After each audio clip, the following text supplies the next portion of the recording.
adalah tentang sistem persamaan. Sistem persamaan ini sebenarnya ada banyak. Karena saya mau menerangkan tentang sistem persamaan linear 2 variabel dan 3 variabel, maka kita harus tahu itu sebenarnya adalah bagian dari apa sebenarnya. Pada saat kita membahas tentang sistem persamaan itu ada 4. Sistem persamaan linear itu adalah sistem persamaan yang pangkat 1. Sistem persamaan linear ini ada beberapa, yaitu adalah persamaan linear satu variabel. Jadi yang variabelnya itu cuma satu. Persamaan linear itu artinya persamaan pangkat 1. Jadi kalau kita mau tulis contohnya, kira-kira kayak seperti ini. 2x ditambah sama 5 sama dengan 7. Nah, ini persamaan linear satu variabel. Bagian yang berikutnya itu adalah namanya itu sistem persamaan linear 2 variabel. Saya singkat ya, SPLDV. Sistem persamaan linear pangkat 1 2 variabel. Jadi variabelnya ada 2. Misalnya kita punya 2x min y sama dengan 8, x ditambah sama y sama dengan 3 misalnya. Nah, itu berarti variabelnya ada 2, persamaannya pangkat 1.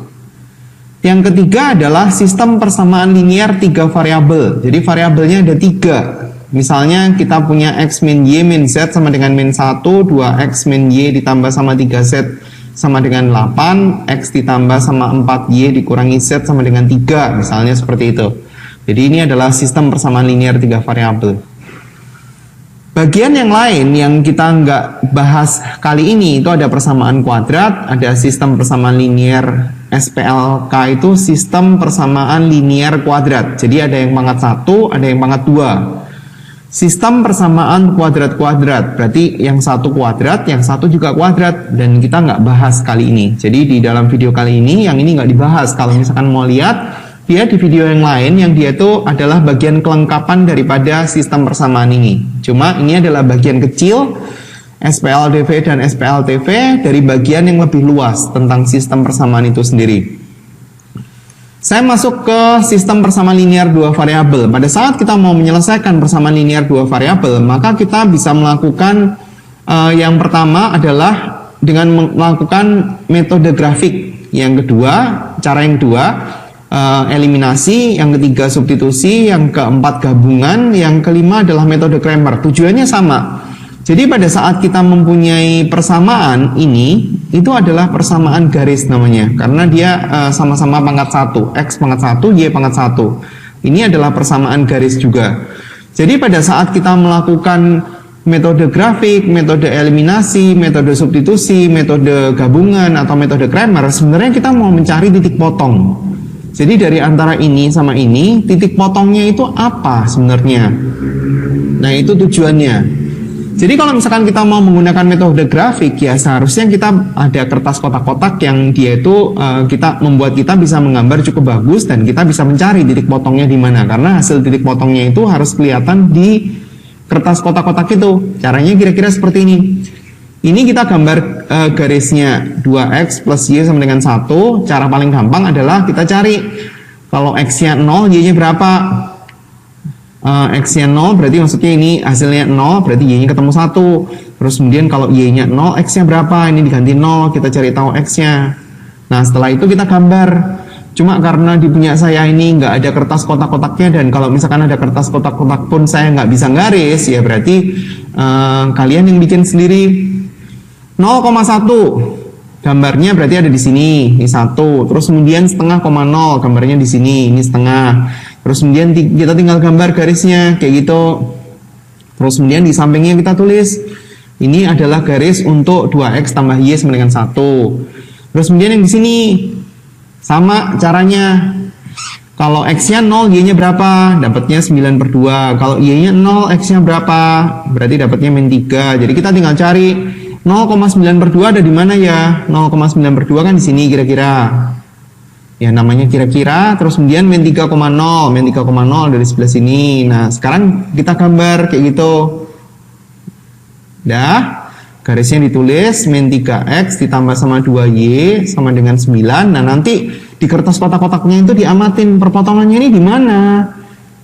Ini misalnya x1, ini y1. Ya berarti hasil daripada perpotongan itu adalah x1, y1. Nah, itu yang mau dicari. Tapi harus dibikin pakai kertas kotak yang bagus. Jadi kita harus gambarnya cukup bagus sehingga kita bisa mencari perpotongannya di mana. Nah, ini ada kelemahannya. Kalau misalkan perpotongannya dia itu di posisi yang jelek, misalnya kayak seperti kalau setengah, dua setengah, kalau kertas kotak-kotak kita cukup bagus, kita gambar skalanya benar, ya dia akan berada di tempat yang tepat. Tapi kalau misalkan kita bikin 1 sentinya itu adalah 1 satuan, terus kemudian hasilnya itu adalah 1/8,2/7, ya susah, karena kan hasilnya kan nggak bisa dilihat di kertas kotak-kotak itu kan, 1/8 kan susah lihatnya.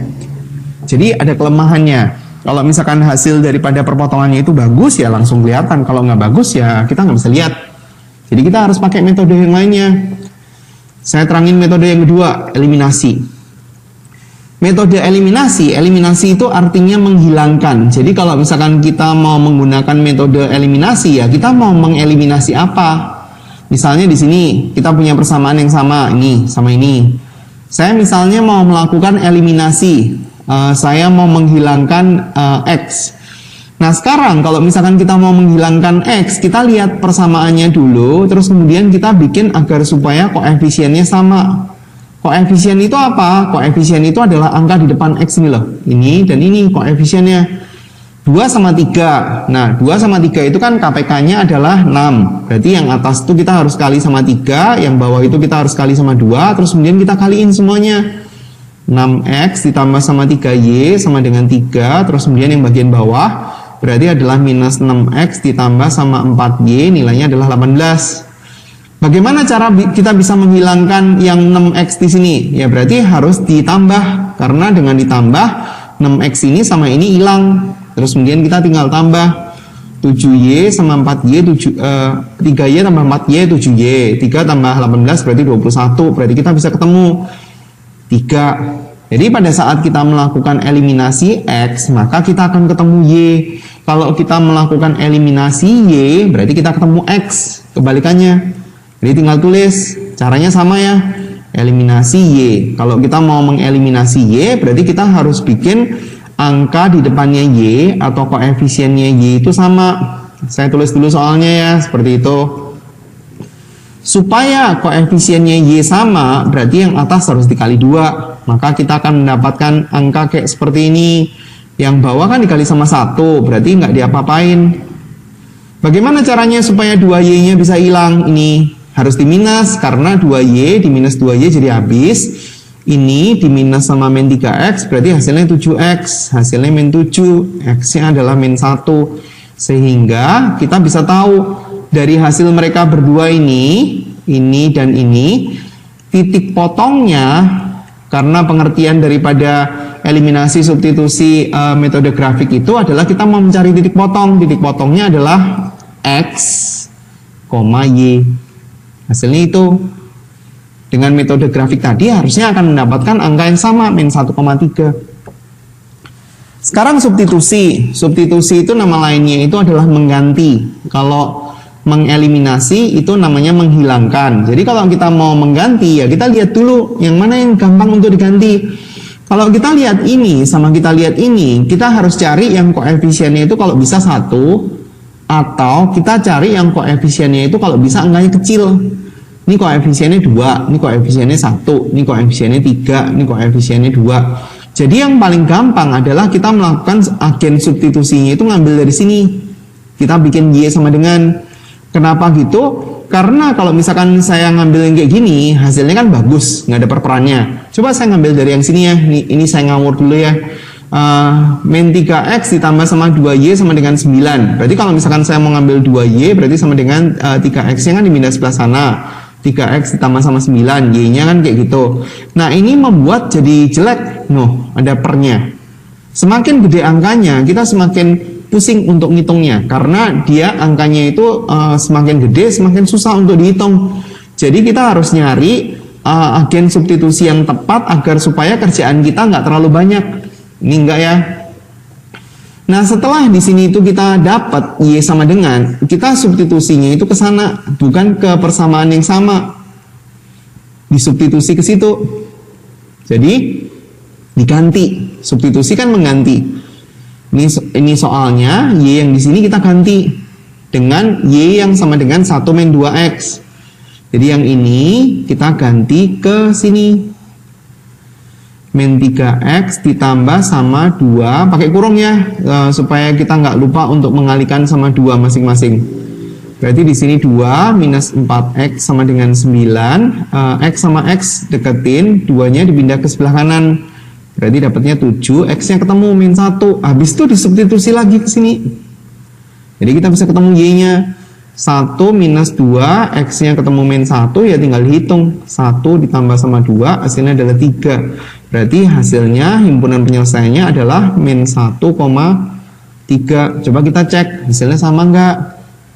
Tuh, min 1,3. Sama dong. Bagaimana dengan gabungan?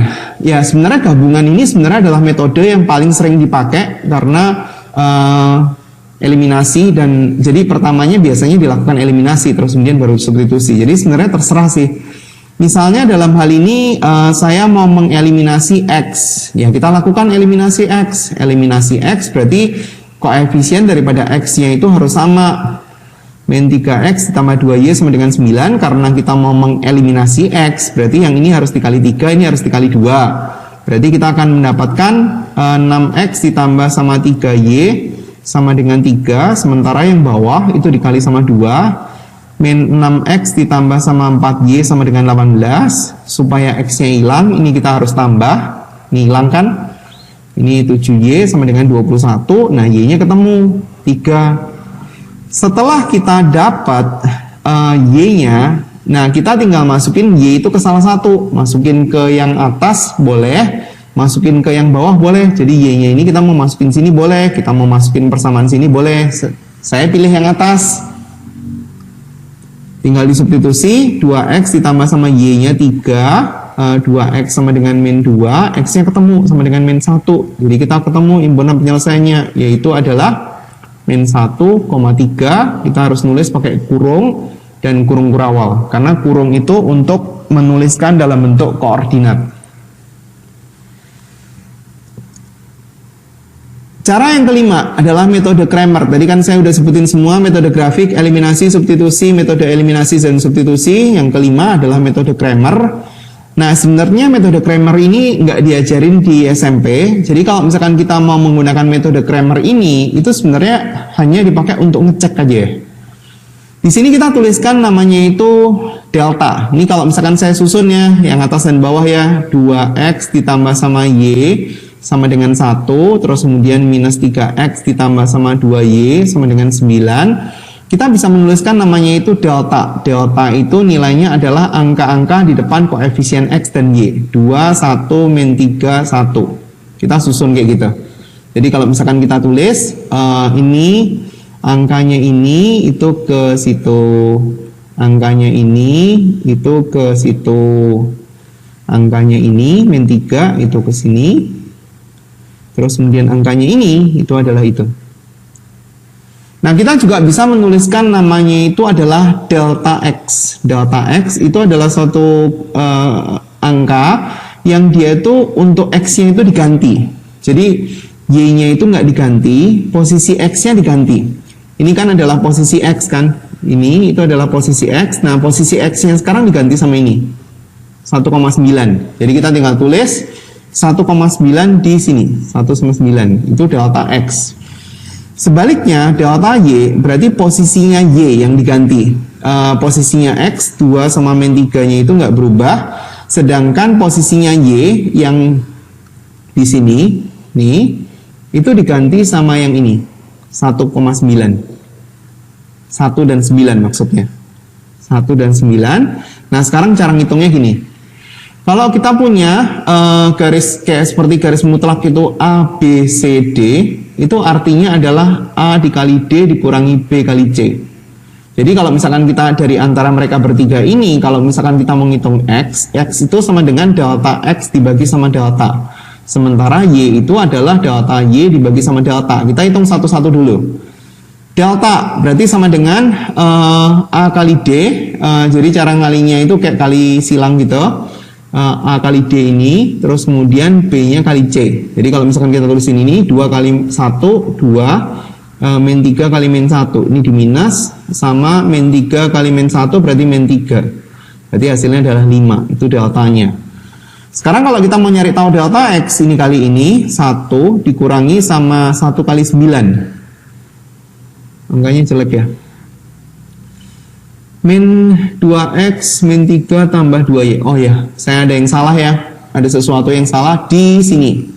Karena di sini kan 2. Saya tuliskan di sini 1. Berarti ini harusnya 2. Mana lagi yang salah? Ini 2. 1, 2, 2 min 3. 2 min 3, 1, 9. Oke, udah benar. Pembetulannya 2 kali 2 berarti 4. 4 terus kemudian dikurangi sama min 3. Berarti hasilnya adalah 7 ya. 7. Terus kemudian untuk yang ini 2 dikurangi sama 9. Berarti adalah min 7. Jadi kita bisa menghitung delta.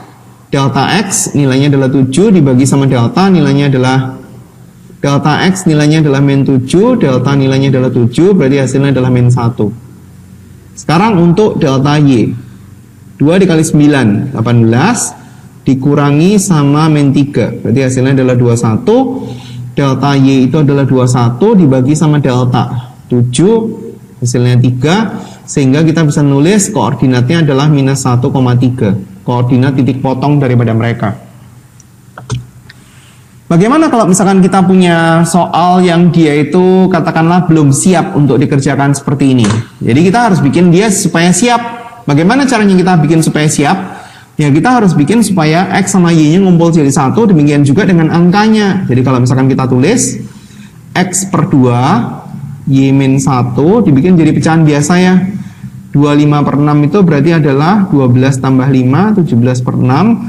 Nah, sekarang kita kaliin mereka semua dengan suatu angka yang merupakan KPK daripada mereka bertiga. Maka kita akan mendapatkan ini.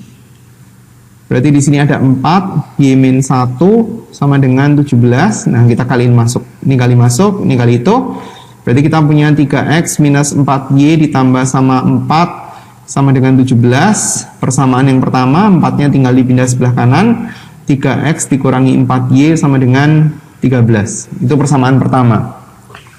Untuk persamaan yang kedua sama, saya tuliskan di sini X min 1 pernya saya taruh di bawah, minus 3Y dibagi sama 4 sama dengan dibikin jadi pecahan biasa, dikaliin dengan suatu angka supaya dia itu nggak pecahan lagi, jadi dikali 12. Sebenarnya tahapannya kayak gini ya, kalau misalkan bingung ya, per 3 dikali 12 dikurangi 3Y per 4 dikali 12 sama dengan 5 per 2 dikali sama 12. Ini tinggal dicoret sama ini. Berarti 2 dikali 4 itu 8. Saya tuliskan 8. X min 1. Ini sama ini dicoret berarti hasilnya adalah 9Y. Ini sama ini dicoret berarti adalah 30. Nah, baru disederhanain. Angka sama angka dijadiin 1, dipindah ruas. 8X dikurangi 9Y sama dengan 38. Nah, persamaannya kemudian kita baru tulisin dan kita tentuin. Kita mau melakukan metode apa? Terserah. Saya mau melakukan metode eliminasi, di mana dalam hal ini saya mau melakukan eliminasi yang X dulu. Sehingga persamaan yang pertama, saya mau kaliin dia dengan 8. Persamaan yang kedua, saya mau kaliin dengan 3. Hasilnya apa? Persamaan yang pertama dikali sama 8, berarti kita punya 24X dikurangi sama 32Y sama dengan 80 ditambah 24, berarti 104. Sementara persamaan yang kedua kita mau kaliin sama 3, 24X dikurangi sama 27Y sama dengan 38 dikali sama 3, 90 tambah 24, 114. Kalau misalkan kita sederhanain, di sini kita harus pakai minus supaya 24X-nya hilang. 5 min 32 ditambah 27, berarti minus 5Y. Yang sebelah kanan, kalau kita kurangin berarti dapatnya min 10, berarti kita bisa mendapatkan nilai Y-nya sama dengan 2. Nah, kemudian saya mau pakai metode substitusi. Saya mau pakai persamaan 1, 3x minus 4y sama dengan 13, y-nya kita substitusi ke sini. Berarti kita mendapatkan 8, 13, 3x-nya itu sama dengan 21, x-nya ketemu 7. Jadi jawabannya adalah x-nya 7, y-nya 2. Kayak gitu caranya. Ini soal yang berbeda lagi. Dalam hal ini variabelnya ada di bawah, jadi agak susah sedikit. Kalau kita mau menyelesaikan, lihat dulu persamaannya seperti apa. Di sini ada x min 2y, kita punya di sini x min 2y, di sini ada 3x plus y, di sini ada 3x plus y. Jadi kita bikin permisalan seperti ini. Misal 1 per x min 2y, misalnya adalah variabel baru, dalam hal ini saya mau pakai p. 1 per 3x tambah y, misalnya variabelnya adalah q. Terus kemudian kita atur sedikit untuk geser-geser sedikit seperti ini. Ditambah 3, 1 per 3x ditambah sama y sama dengan 20. Berarti kita punya persamaan pertama, 5p ditambah sama 3q sama dengan 20. Demikian juga yang ini. Kalau kita geser-geserin, nanti kita akan mendapatkan 10p ditambah sama 2q sama dengan 0. Nah, karena 10p sama 2q itu angkanya bagus, saya mau ganti sedikit. Saya mau menggunakan metode substitusi kali ini. 2q sama dengan 10p, jadi kita bisa lihat q sama dengan 5p. Terus kemudian kita tinggal substitusi ke sini. 5p ditambah sama 3q, jangan terlalu kaku dengan menggunakan metode tertentu ya. Jadi maksudnya harus bisa semua supaya kita bisa mudah. Kalau misalkan ada metode yang agak dibelokin sedikit, oh ini pakai metode ini lebih gampang, dan sebaliknya. P-nya ketemu, masukin ke sini, berarti kita bisa ketemu Q-nya, yaitu adalah 5. Nah, kemudian baru mereka secara bersama-sama dimasukin ke permisalan yang tadi lagi. Berarti kita bisa tulis 1 per x min 2y sama dengan p, p-nya nilainya 1, kita kali silang, x min 2y sama dengan 1, itu persamaan pertama. 1 per 3x ditambah sama y, nilainya sama dengan q itu adalah 5, kita kali silang, dapatnya adalah 15x ditambah sama 5y. Nah, kemudian baru kita selesain. Saya mau pakai substitusi lagi. Substitusi boleh x sama dengan 2y tambah 1 karena ini kan bagus. Ini saya mau substitusi ke sini sebagai pengganti x-nya. Berarti saya tulis pakai kurungnya 2y plus 1 ditambah sama 5y di distributif 30y ditambah sama 15 ditambah sama 5y, angkanya dipindah ke sebelah kiri. 30 sama 5y. Berarti di sini kita mendapatkan 35y. Y-nya kita ketemu tapi angkanya jelek. Coba kita cek dulu ada sesuatu yang salah atau enggak. Oke, ini udah benar. Jadi angkanya jelek ya. Y-nya ketemu, yaitu adalah minus 14 dibagi 35. Terus kemudian kita bisa cari x-nya dari sini. Jadi y-nya disubstitusi kembali 2 kali y. Y-nya adalah minus 14 per 35 ditambah dengan 1. Ya udah tinggal selesaiin, samain nyebut 28 per 35 ditambah sama 35 per 35. Jadi kita bisa mendapatkan x-nya adalah 7 dibagi 35. Ini x-nya, ini y-nya. Itu adalah penjelasan untuk sistem persamaan linear 2 variabel. Bagian yang sistem persamaan linear 3 variabel saya pisahkan di video yang berbeda supaya nggak terlalu panjang. Semoga ada manfaatnya. Silakan mulai berlatih. Terima kasih atas perhatiannya. Sampai jumpa di video pengajaran yang lain.